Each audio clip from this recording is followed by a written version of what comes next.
बिस्मिल्लाहिर्रहमानिर्रहीम। अस्सलाम वालेकुम नादरीन, आप यूट्यूब चैनल देख रहे हैं। मैं इमरान खान हूँ। साबिक वज़ीर-ए-आज़म पाकिस्तान इमरान खान साहब ने अपना पहला जलसा किया है। उनकी ये पहली पब्लिक अपीयरेंस थी। सामने आकर फिज़िकली वो जलसे के अंदर खड़े हुए। इससे पहले वो बनी गाला चले गए थे और फिर उनकी एक्टिविटीज़ बनी गाला में ही थी। एतवार को जब पूरा पाकिस्तान बाहर आ गया, पाकिस्तान के 50 शहरों में और दुनिया के दर्जनों ममालिक के अंदर जब बड़े बड़े एहतजाज हुए उनको निकाले जाने के मामले के ऊपर, और लोगों ने इम्पोर्टेड हुकूमत नामंजूर का नारा लगाया, और ये ट्रेंड 20 मुल्कों में चल रहा है, 17 मुल्कों में टॉप ट्रेंड कर रहा है। और सिर्फ पाकिस्तान के अंदर गिरफ्तारियां हो रही हैं, लगातार गिरफ्तारियां हो रही हैं, और पाकिस्तान के अंदर इस आवाज़ को दबाने की कोशिश की जा रही है। लेकिन इसके बावजूद ये ट्रेंड नीचे नहीं आ रहा। इमरान खान साहब ने आज इस ट्रेंड पे नारे भी लगाए और उन्होंने कहा इम्पोर्टेड हुकूमत तो अवाम का सैलाब बोलता था कि नामंजूर। वो कहते थे इम्पोर्टेड हुकूमत तो अवाम का सैलाब बोलता था कि नामंजूर। सूरत हाल जो है वो उतनी आसान नहीं रही।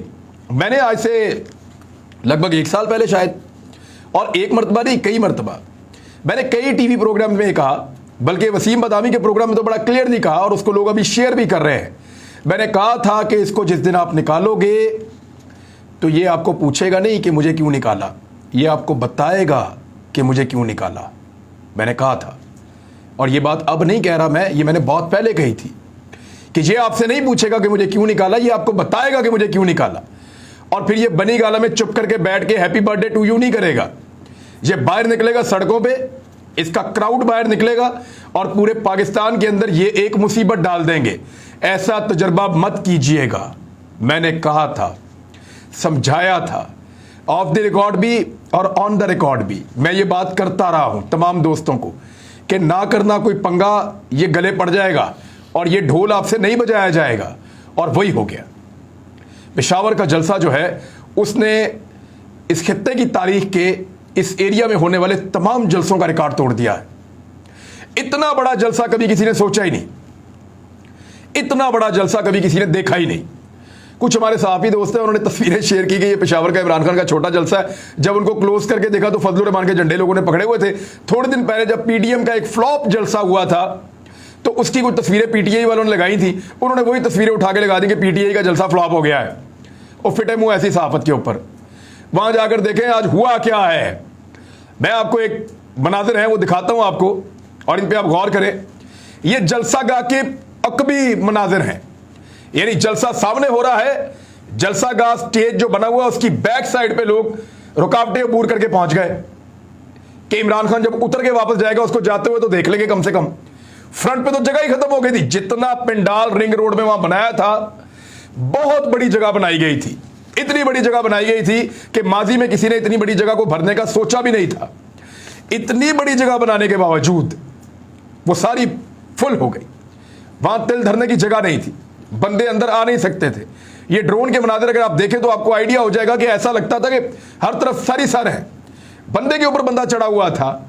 और ये है इंसानों की अदालत जो रात को लगी है। अवाम का अज खुद नोटिस है, उन्होंने अदालत लगाई है और अज खुद नोटिस पे समाअत हो रही है। अभी वो सुन रहे हैं, फिर वो फैसला सुनाएंगे, फिर वो फैसले पर अमल करवाएंगे। कहा था कि ये पंगा ना लेना। मैं कह रहा था कि इमरान खान को ऐसे मत निकालना, ये खुद चला जाएगा, शायद वापस ना आ सके। लेकिन आप इसको जब निकालेंगे, ये रिएक्टिव फोर्स है। बताया था रिएक्टिव फोर्स है, बताया था कि ये मुख्तलिफ पॉलिटिकल पार्टीज के रिएक्शन में पार्टी बनी है। इसको निकालेंगे, रिएक्शन वापस आएगा। असेसमेंट गलत हो गई, निकाला, रिएक्शन आया, सारी दुनिया देख रही है। मैं कोई जादूगर थोड़ी हूं, या कोई पीर बुजुर्ग बाबा थोड़ी हूं, या कोई फ्यूचर में थोड़ी देखता हूं। आम आदमी के समझने की बात थी कि जब आप इमरान खान के साथ ज्यादती करेंगे तो उसका फॉलोअर खड़ा हो जाएगा। ना सिर्फ उसका फॉलोअर खड़ा हो जाएगा, बल्कि आपने ज्यादती भी उस लेवल की है कि अमेरिका के साथ मिलकर काम डाल दिया। यानी आपने उस आदमी को भी खड़ा कर दिया जिसका पाकिस्तान तहरीक इंसाफ से कोई ताल्लुक नहीं था। ना सिर्फ उसका अपना वर्कर खड़ा किया, पहले ये 3 शक्लें दिखा के, फजलुर रहमान, आसिफ अली जरदारी और शहबाज शरीफ, ये 3 शक्लें दिखा के पहले उसका अपना कारकुन खड़ा कर दिया। बाद में अमरीकी साजिश के मामले के ऊपर बाकी जो रही कसर थी वो भी पूरी कर दी। अब पब्लिक ही पब्लिक है उसके साथ। और इमरान खान साहब का जो मूड था आज के जलसे में, वो काफी गुस्सीला था। बड़े लंबे अरसे के बाद जेन्युइनली उनकी तकरीर में जज्बात थे, उनकी तकरीर में गुस्सा था। और ये चीज़ बता रही है कि इमरान खान साहब बाज आने वाले नहीं हैं। मैंने कहा था ना कि ये नहीं बाज आएगा, ये सड़कों पे आ जाएगा। उन्होंने कहा मैं हर शहर में आ रहा हूं, हर इलाके में आ रहा हूं, हर जगह पहुंचूंगा, आप लोग तैयारी पकड़ दें। और नई स्ट्रेटजी आप देखिए उनकी क्या है। उन्होंने कहा मैं आप कराची जा रहा हूं जलसा करने के लिए। मैं कराची में जिस वक्त जलसा कर रहा हूंगा ना, उस वक्त पूरा पाकिस्तान सड़कों पे होना चाहिए। तो अब लगेगा तमाशा इंपोर्टेड हुकूमत का। ये जो ट्रेंड है ना, ये गले की हड्डी बन गया, निकल ही नहीं रहा। 7वां दिन शुरू हो गया आज, ट्रेंड ही नहीं खत्म हो रहा इनसे, कर ही नहीं पा रहे। हर किस्म की कोशिश करके देख ली, हर काम करके देख लिया, ये ट्रेंड सिर्फ एक सूरत खत्म होगा कि आप इंपोर्टेड हुकूमत ही खत्म कर दें, वरना ये ट्रेंड भी रहेगा और ये इंपोर्टेड हुकूमत भी चलती रहेगी। और हुकूमत जो कारनामे कर रही है वो तो आपके सामने है। जो पहला दावा किया था, जो पहली डींग मारी थी शहबाज शरीफ ने कि 10% तनख्वाहें बढ़ाई हैं, वो तो उन्होंने वापस ले लिया। घी की कीमत उन्होंने बढ़ा दी, चीनी की कीमत उन्होंने बढ़ा दी। और क्यों बढ़ाई पता आपको? इन्होंने जो पैसा दिया था ना, क्योंकि ये सारे शुगर माफिया वाले लोग हैं। जरदारी साहब का क्या कारोबार है? सब लोगों का, इनके आसपास जितने हैं, शुगर का। शरीफ खानदान का क्या कारोबार है? इनके यारों दोस्तों का सबका क्या कारोबार है? शुगर का। जहांगीर तरीन का क्या कारोबार है, जो इमरान खान के खिलाफ अपना ग्रुप लेकर खड़े हैं? शुगर का। तो ये सारे शुगर माफिया के लोग हैं। और शुगर मिलों के अंदर आपको पता है अरबों रुपया पड़ा हुआ होता है। तो इन्होंने वहां से पैसा निकाला और वो पैसा मुबैना तौर पर दिया उन सारे मुनरिफ अराकीन को, और उनको खरीद लिया। अब जब उनको खरीद लिया तो ये पैसा भी तो वापस लेना है ना। तो ये पैसा वापस कैसे आएगा? आपको पता है कि अगर चीनी की कीमत 2 रुपए किलो बढ़ जाए तो उससे कितना बड़ा मुनाफा होता है इस माफिया को, कितना बड़ा मुनाफा होता है। तो इन्होंने 9 रुपए, कई जगह पे 13 रुपए तक इन्होंने चीनी की कीमत एक दिन में, पहले दिन आते ही बढ़ा दी, ताकि 10 दिन 15 दिन के अंदर अंदर जितना पैसा इनका खर्च हुआ है। क्योंकि रमजान में आपको पता है चीनी का इस्तेमाल, लोग शरबत बनाते हैं, बहुत सारे जूसेस बनाते हैं, चीजें बनाते हैं, मीठा बनाते हैं, तो रमजान में बहुत ज्यादा इस्तेमाल हो जाता है चीनी का। और लोग राशन बांटते भी हैं, तो चीनी बहुत ज्यादा बिकती है रमजान में। तो इन्होंने किया ये, आप फ्रॉड चेक करें और लेवल चेक करें कि इन्होंने चीनी की कीमत बढ़ा के ये 2 हफ्ते के अंदर जितना पैसा इन्होंने लगाया इमरान खान को निकालने के ऊपर, वो सारा इन्होंने पूरा कर देना और मुनाफे के साथ। यानी जो लोग बिके और जिन्होंने लोग खरीदे, हॉर्स ट्रेडिंग जो हुई, उसका बिल भी पब्लिक को डाल दिया इन्होंने। ये है, इसीलिए तो डरते नहीं है पैसा खर्च करने से। इनको पता है कि इक्तदार में आके पैसा बनाना कैसे है। इमरान खान साहब खासे गुस्से में थे। जो बातें उन्होंने की उनमें से कुछ चीजें बड़ी इंपॉर्टेंट है, मैं आपके साथ शेयर करता हूं। उन्होंने कहा जी जब मैं कराची में जलसा कर रहा हूं ना, तो पूरे पाकिस्तान में निकल के सुननी है तुम लोगों ने बात। और अब बड़ी बड़ी स्क्रीनें लगेंगी हर शहर के अंदर, हर शहर के अंदर बंदोबस्त किया जाएगा। जलसा कराची में हो रहा होगा और सामईन पूरे पाकिस्तान में होंगे। और फिर इसी तरह जब वो लाहौर में आएंगे तो जलसा लाहौर में हो रहा होगा और सामईन पूरे पाकिस्तान के अंदर होंगे। अब ये एक नए तर्ज की सियासत शुरू होगी। या लीडर तरले कर रहा होता है, बंदे इकट्ठे कर रहा होता है। जितना बड़ा जलसा ये इमरान खान का था ना, इसका तो कोई मिसाल ही नहीं है। जलसे की बैक साइड में जितने बंदे थे ना, ये पीडीएम की 13-14 जमातों ने मिलकर जब जलसे किए तो उतने बंदे ये इकट्ठे नहीं कर सके। जितना बड़ा जलसा पीडीएम की 13-14 जमातें इस वक्त मिलकर कर सकती हैं, या पहले जो 11 जमातें मिलकर जितना बड़ा जलसा करती थी पीडीएम का, उससे ज्यादा लोग इमरान खान की आज के जलसे का जो स्टेज था उसकी बैक साइड पे खड़े इंतजार कर रहे थे एक झलक देखने के लिए। ये क्या कर दिया आपने? ये क्या कर दिया? अच्छा खासा मामला चल रहा था, सब तरफ ठीक था, आपने जानबूझकर एक ऐसी मुसीबत खड़ी कर ली है जो अब गले पड़ी है।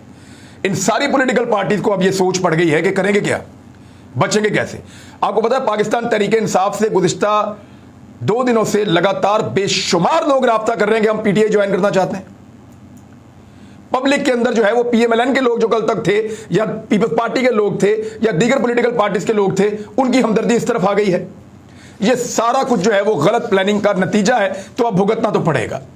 इमरान खान साहब ने शाबाश दी अली मोहम्मद खान को कि उसने अकेले ने 170 से ज्यादा लोगों का मुकाबला किया। शाबाश का मुस्तहिक है वाकई। और लोगों ने जिस तरह अप्रिशिएट किया अली मोहम्मद खान को, तो वफादारी की लोग कदर करते हैं। कासिम सूरी को जब इमरान खान ने अप्रिशिएट किया तो लोगों ने जितना अप्रिशिएट किया, लोग वफादारी की कदर करते हैं।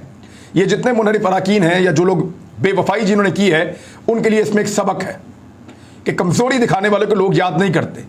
आप अकेले हैं या हुजूम में, आप लड़ते हैं, लोग आपको याद रखते हैं। अली मोहम्मद खान और कासिम सूरी आज के 2 हीरोज थे। जलसे के अंदर लोग उनको अप्रिशिएट कर रहे थे। फिर इमरान खान साहब ने कहा कि मरासले के बारे में बात की, तो उन्होंने कहा कि अमरीकियों, हमें तुम्हारी माफी की जरूरत नहीं है, तुम कौन हो जो हमें माफ करोगे? यह है बात। कल से अब तक शहबाज शरीफ का मुंह नहीं खुला। अमेरिकन ने धमकी लगाई है, अब तो भारत भी डू मोर कह रहा है, डूब के मर जाओ। कल तक जो अमेरिका कहता था डू मोर, वो अब भारत भी डू मोर कह रहा है, और मुंह नहीं खुल रहा पाकिस्तान के वजीर आजम का। चुप करके बैठा हुआ मीसना बन के, बोलता क्यों नहीं है? बोलो भारत के खिलाफ तो बोलो, उन्होंने हमारे नौजवानों को शहीद किया है। बोलो भारत को जवाब दो, हमारे यहां पे लोग कितने सारे शहीद हो गए, पाकिस्तान में जगह जगह पे लाशें पड़ी हुई थी इनकी फैलाई हुई दहशतगर्दी की वजह से। आपकी जुबान नहीं खुलती क्योंकि भारत और अमेरिका मिलकर हुक्म दे रहे हैं, तो भिखारी जो है वो वैसे ही बोल नहीं सकते। अब अमरीकियों को इमरान खान साहब ने साफ जवाब दिया, उन्होंने कहा तुम्हें जरूरत पड़ी हुई है और आदत पड़ी हुई है तुम्हें शरीफों और जरदारियों की, मैं ऐसा नहीं हूं। उन्होंने अपने लोगों से कहा, इमरान खान साहब ने, कि साबित करो कि तुम गुलाम नहीं हो। इन्होंने कहा कि तुम गुलाम हो, लेकिन साबित करो कि तुम गुलाम नहीं हो, और यह तुम्हें साबित करना पड़ेगा। और जो बड़ा एक ऐलान इमरान खान ने किया इस जलसे के अंदर, वो ये था कि हकीकी आजादी की जंग का मैं आज से ऐलान कर रहा हूं। देखिए, आज तक जितने पाकिस्तान में पॉलिटिकल इवेंट्स होते रहे हैं, उनके अंदर पॉलिटिकल पार्टीज को निशाना बनाती रही हैं। करप्शन पे हो गया, गवर्नेंस पे हो गया। आजादी पे पाकिस्तान में कोई इलेक्शन नहीं हुआ 1947 के बाद से लेकर अब तक। ये इलेक्शन आजादी पे हो रहा है। पाकिस्तान बनने के बाद से लेकर अब तक कोई एक इलेक्शन भी आजादी पर नहीं हुआ।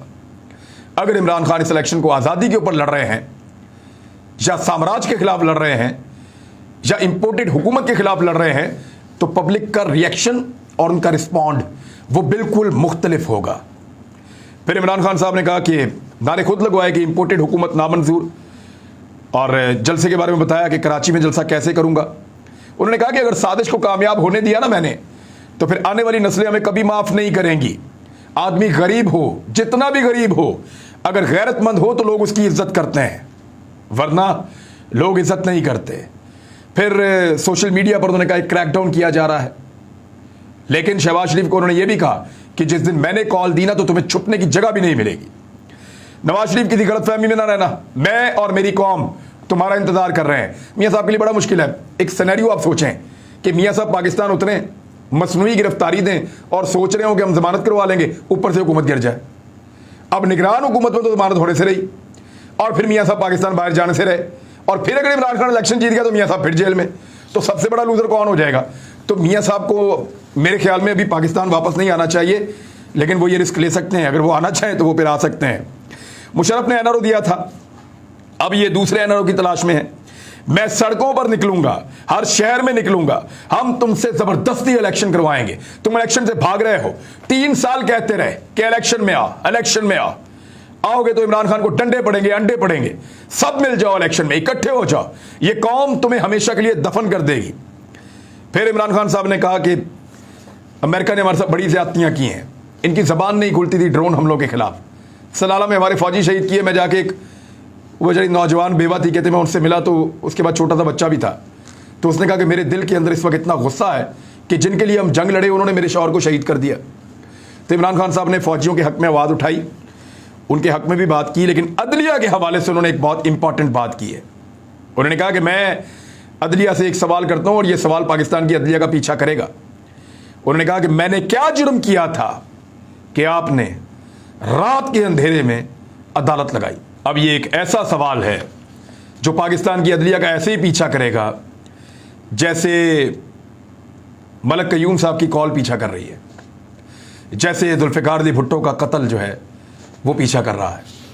ऐसे ही ये सवाल अदलिया का पीछा करेगा कि आधी रात को आपने कब कब अदालत लगाई, और सिर्फ एक वज़ीर आज़म को जब निकालना था तो आधी रात को अदालत लगा दी, हालांकि उसने कोई गैर आईनी काम उस दिन नहीं किया था।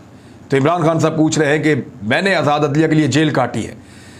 मैं अदलिया से पूछना चाहता हूं कि मैंने ऐसा कौन सा जुर्म किया था कि रात के अंधेरे में अदालत लगा दी।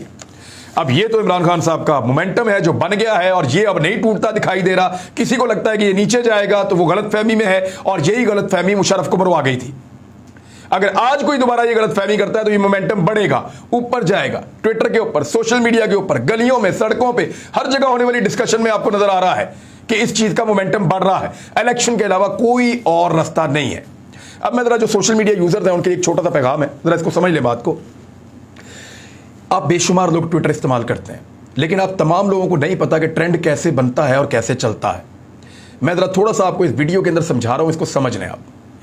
ये जो ट्रेंड होता है, इसमें सबसे पहले आप हैशटैग लगाते हैं, यानी एक ये निशान जो आपको स्क्रीन पर नज़र आ रहा है, और इसके बाद आपने कुछ लिखना होता है। ये जो भी आपने लिखना होता है ना, इसको बगैर स्पेस के लिखना होता है, अंडरस्कोर के साथ आप उर्दू में नॉर्मली लिखते हैं। और जब आप इसको छोड़ देते हैं तो फिर ये हैशटैग आपका ब्लू हो जाता है। अगर ये ब्लू होगा तो ये ट्रेंड करेगा, अगर ब्लू होगा तो ट्रेंड नहीं करेगा।